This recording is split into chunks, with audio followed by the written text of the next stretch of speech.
Wow, what a game. What a game. I know it's a few days after the game, but and I needed some time to kind of like figure it out on my own, right? And I did. So today we're going to be talking about the takeaways from the Georgia Tech game.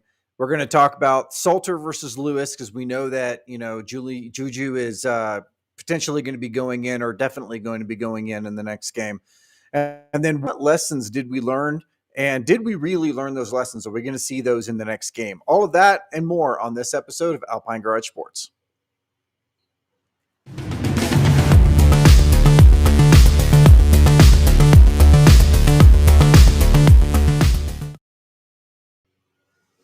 Well, so I know there's been a lot of emotions, right? And I know I've had a lot of emotions. In fact, I was going to go live Sunday night, and which I'm going to from here on out, but this was a somewhat, I say, devastating loss for me personally.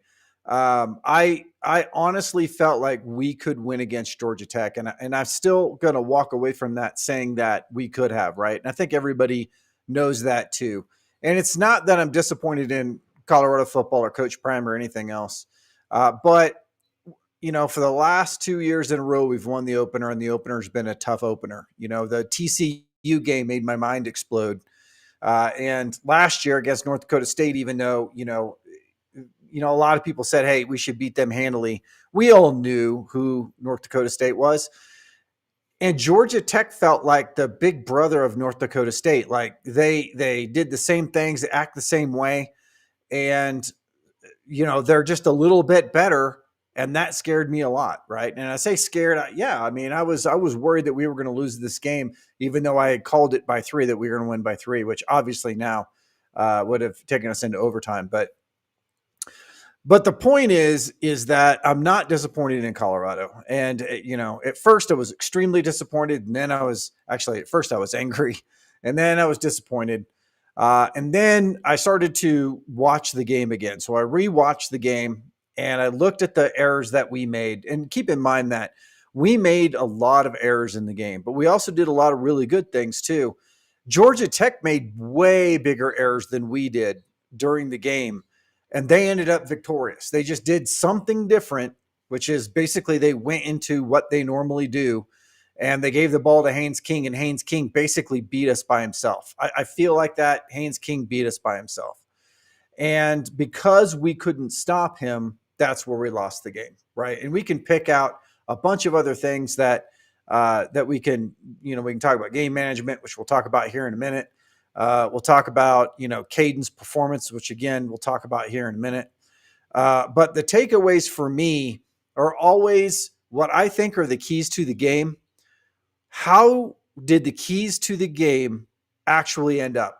And when you look at those, that's what leveled my mind a lot, right? So I'm going to go through those really quick. So my number one key to the game was time of possession. We have got to learn as a football team how to win the time of possession game in football games. Last year, we didn't win it. The year before that, we didn't win it. And even though we didn't win it last year, we had a superstar receiver and a superstar quarterback that very similar to the way that Haynes King carried the games were carrying the games. Now, are they going to carry it every game? No. Is Haynes King going to be able to carry it every game? No. They got to find their balance. Georgia Tech does. But Georgia Tech, we took the ball away from them 3 times, right? Our time of possession should have very easily eclipsed 30 minutes. It didn't. 32-23 for Georgia Tech, 27-37, which is basically what our average was for last year for Colorado. That's 5 minutes difference in time of possession. That's an entire series, folks, right? So that's where I look at it. I look at that's 5 minutes of game time with Salter and our awesome receivers and the running game, which was working, that could have given us those extra 7 points that we needed in order to at least bring it to a tie game, right? So time of possession, we did not get. My second one were penalties. Penalties, A-OK, 5 for 45 yards. That's actually really good compared to previous years where we ended up with a lot of games with over 100 yards and sometimes approaching 200 yards in penalties. So I'm going to give us a clean game. We played a clean game. And running it as much as we did, that helps a lot, right? Because you're not going to get as many holds on the offensive line and things like that. So that helped us out a ton. So we lost time of possession. We got penalties. We didn't get penalties. We didn't get penalties, which was good, right? Turnover margin, another big one, a +3. That kept us in the game. That +3 kept us in the game. If we didn't have that +3, we'd have been blown out. I hate to say that. If we didn't get the +3, we would have been blown out. And what I mean by blown out is we would have lost by more than 14 points at home. And that would have been atrocious. But our defense showed up and got us a +3. And that is something that we really, really needed, right? Then the next one is we need to contain the run, right? That was a big no. We did not contain the run. And that's a 50-50 for me. So did we contain the run? Their number one rusher, Jamal Haynes, ended up with 65 yards. Is that a positive? Yeah, because he regularly carries for over 100, 150 yards. So that's awesome, right? Their number 2 running back, Malachi Hosley, was one that I said was going to be a key to their game. Wasn't a key at all. Ran 7 times for 47 yards. Still a 6.7 yard average carry, but he didn't get that many yards out of it, right? Eric Rivers, their number 1 receiver, only had 34 yards. And really, their receivers didn't do much at all. I think overall they had 140 yards of passing. So what ended up happening was they just folded to Haynes King. Haynes King said, "I got this." And then he literally pounded the crap out of us. So did we contain the run? We contained the run from the running backs, but we couldn't figure out the quarterback, even though he wasn't passing it. So that is a big downer for me right there. We did not contain the run, right? My last one was we need a balanced offense. Everybody in Colorado Universe, including me last year, was saying that we have to run the ball like a million times, right? This year, people were saying the same thing, and I don't know that I 100% agree with that. I still think we need a balanced offense. We need a balanced running game. That's a very efficient running game, which we did have. So that's a plus. The passing game, the thing I liked about the passing game is that we got a lot of receivers. In fact, I don't think that we had a receiver over 3 catches, but we had like 8 receivers that caught the ball, right? And that includes the tight end, which was targeted twice, by the way. And so I actually like that. I like the fact that we used all of our weapons. We got them out there. We got to see what they did. Salter got some experience with all of those receivers, right? So I think our balance on the passing game was a plus. Where I think it's a downer is that the tight end only got 2 targets. Now, in this offense, like we were talking about last year, the tight end was key for us the first 3 games of the first year that we ended up 3-0, right? When nobody thought we would. Nobody thought we would. Our tight end, who wasn't a tight end, was a big factor in those games. Tight ends are huge factors for really good teams, and they're huge factors for all NFL teams. I think they could be a huge factor here because we've got great tight ends. We have got awesome, awesome tight ends. So why we didn't use him in this game as much as Zach Atkins, I swear, if we got him 5 more targets, okay, which would make him the number 1 receiver on the team, by the way, right, during this game, which seems a little bit crazy. I honestly feel like that middle of the field was soft. And if we had used the tight end a little bit more, I think we could have picked up more first downs. I also think that we could converted more third downs. So in our third downs, I think I don't even remember now, our third downs, we were like 5 for, we were under 500, put it that way. Okay, 5 for 11, something like that. 5 for 13, I think it was. 5 for 13. I was terrible on third down.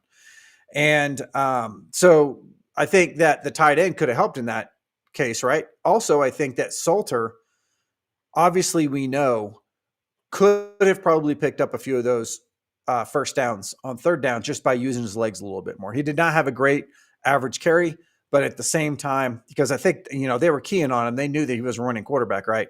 I still think we should have just put it in there. It's kind of like running last year. People knew we weren't a running team. We didn't run very well, but then we gave it up and we decided to do something else. And sometimes it didn't work out for us, right? So I think in this case, balance, I'm going to give us a yes on balance. Okay. Even though the tight ends were kind of a blah, The rest of it, I thought, was for the first game of the year against a really good team. I thought we showed a good balance. Now, the play calling, I don't even want to get into play calling because that goes down another rabbit hole with Shermer. And that is for a completely different video because there's a whole bunch there, right? Now, so that was my takeaway. My takeaways were out of the 1, 2, 3, 4, 5 keys to the game, we got 1, 2, 3 of them. So 3 out of 5 keys to the game, which is a positive thing. That's why I kind of flipped myself and said, hey, hang on a second, Chris. If we were playing a team that we knew was going to be really good and we were going to have a hard time doing it, and it was the first game for almost an entirely new team, right? Because we didn't bring back hardly anybody into key positions other than, maybe offensive line, maybe one person there. So first game out against a really good opponent, an opponent that does something that we had a hard time doing last year, which is stopping the run. I thought we did a good job in that first game. Would I change things? Yes, absolutely. That's where we get into the last part of it. Second part, Coach Prime in his presser said that we will see Juju this week, right? Then he was asked, is he going to start? And Coach Prime said, basically, I'm not going to tell you that, right? So here is my question to you, and then I'm going to answer it for myself, right? Do we want Salter or Lewis to predominantly work in the Delaware game, right? I'm going to say it, put it in the comments. I'm going to say it for myself. I don't care. I don't care. At this point, I don't care. I almost didn't care going into the Georgia Tech game, although I knew that Salter probably gave us the best chance of winning. I have 2 theories on this, right? I think we're in the same spot as the Cleveland Browns are because we're all watching Cleveland Browns football right now, which is like crazy that the University of Colorado fan base is like the biggest Cleveland fan base that isn't a normal Cleveland fan base. But same exact thing. They're starting off with basically a fresh team, especially on offense. And they have a really good veteran that pretty much only has 1 year left, right? Not only does Kaidon only have 1 year left, but the Browns have, I don't remember his name now. But he's at the point of retirement, right? They can get the best and milk the best out of him and maybe have a good season like they did a couple of years ago and go to the playoffs. But it's unlikely that that's going to happen. Okay. Or they can just invest in the future, right? Which is, namely Shedeur, right? There's another quarterback in there that could possibly get some reps too, but just go to the future and let it ride. Just go. If we're going to go, we're going to go, and we're going to see what we have this year in a quarterback. And then we can make decisions on what we want to do during the draft next year if that doesn't work out for us, right? Now, we know that the coaches have to win games or they're going to lose their jobs. So therefore, they're going to put the veterans in the NFL. They're going to put the veterans in to start. They're going to give themselves the best opportunity to save their own jobs. But the reality is that if they were to put Shedeur in, they would have an opportunity at that point to see if Shedeur is their long-term quarterback for the future. And they might win games too, right? They might even go to the playoffs. And if they do, they're heroes for drafting Shedeur in the 5th round, right? Saving money, drafting their next, all-time quarterback, as it were, right? Well, Colorado's in the same boat. Do we continue with Salter knowing that Salter has the most experience and that Salter has probably the most versatility in the quarterbacks, right? Because Julian is not a running quarterback. If you look at his stats, especially his junior year in high school, he rushed for an average of 2 times per game with a 2.8 yard carry, right? So it's probably, 3rd and 1s or 4th and 1s in a lot of cases, right? That he was picking up that extra yard. But he's not a running quarterback. He's going to be very much like Shedeur was, and we all know that, right? And so there's the balance: is do we go with Salter and try to create an offense that is well balanced from a quarterback perspective? Let him find his settle, right? Because after the first game, I'm going to say that that Salter I was really angry when I saw, like, what was it, 5 passes that were completely overthrown, and a couple of them were big time, like we would have scored a touchdown type passes. And he was really excited and didn't want to short throw the ball and get an interception and overthrew the receiver, right? And it was over and over and over, and it was like, oh my gosh, we knew he wasn't an accurate quarterback, but is this what we have to look forward to for the rest of the season? And in time, right, the Monday morning quarterback in me, in this case, a Thursday morning quarterback, Wednesday morning quarterback, I just think he was excited. And I think he was excited. He didn't want to get the ball turned over. He's obviously not as comfortable throwing the pass, in my opinion, as he is running the ball. So he did something outside of his norm, and especially against probably one of the best defenses that he's played. And it didn't work out in a lot of those cases. But I still think he has the most upside from the standpoint of being able to build an offense, a well-balanced offense that could carry us through to potentially being in the Big 12, the hunt for the Big 12 championship, right? On the other hand, Lewis, if you put Lewis in, Lewis is he's fresh and he's our future, and we know that, and he knows that, and coaches know that. Everybody knows he's our future.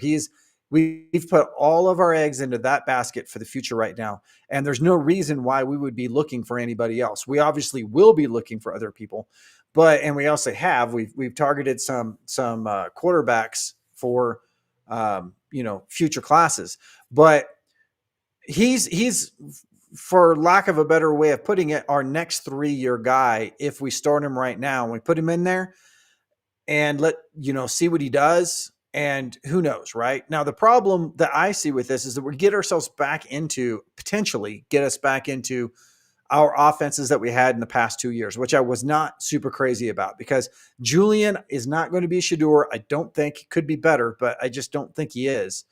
And maybe that's not fair because we haven't seen him. So I'm going to take that statement back because that's not really a fair statement right now. I have very high regard for Shedeur and his accuracy, his throwing ability, the way that he processes things. And I haven't seen that in Juju yet, obviously, because he hasn't played. But backtrack just a little bit. I still think that gets us back into the offenses that we had in the past. We could rely on our run game still. I mean, lots of NFL quarterbacks don't run the ball, and they have really good running attacks, and they balance everything out, and they win Super Bowls, right? It's not the norm, but it does happen, right? And Julian's going to have to put on probably a little bit of weight in order for him to be like a Josh Allen style of runner. But the key to that is, though, that he's our future. And if we want to ride with that, I'll ride. If Coach Prime says, I want to ride with Juju, I'm getting on that horse and I'm riding with Coach Prime, right? I'm holding him around the waist, and I'm not going to fall off the horse or the buffalo or whatever it is we're riding. Because if that's what he says we're going to do, we're going to do it. Now, here's the one thing I want to make a caveat to on this, is that we just do one thing, right? Either we pick Salter and we stay with Salter, and putting Juju in at the end of games that we're winning and things like that, or bringing him in on a trick play here or there. I'm not really opposed to that, right? But I don't want a 2-quarterback system. I don't think we're ever going to be good with a 2-quarterback system, especially with 2 quarterbacks that are so vastly different that we have to create 2 offenses for them. Okay. And I'm talking about, playing one in the first half and one in the second half, and then switching them out and doing these things and stuff like that, which I don't think we would do. But I'm afraid that if we start Julian in this next game, that's what we're into. Is Julian goes in. If something happens and Julian does not very well against Delaware as a starter, then Kaidon comes in to mop up at the end, and then we're back to this what the heck are we doing kind of thing, when I would really love to stick with one quarterback. Kaidon, cool, I'm with you. Juju, cool, I'm with you.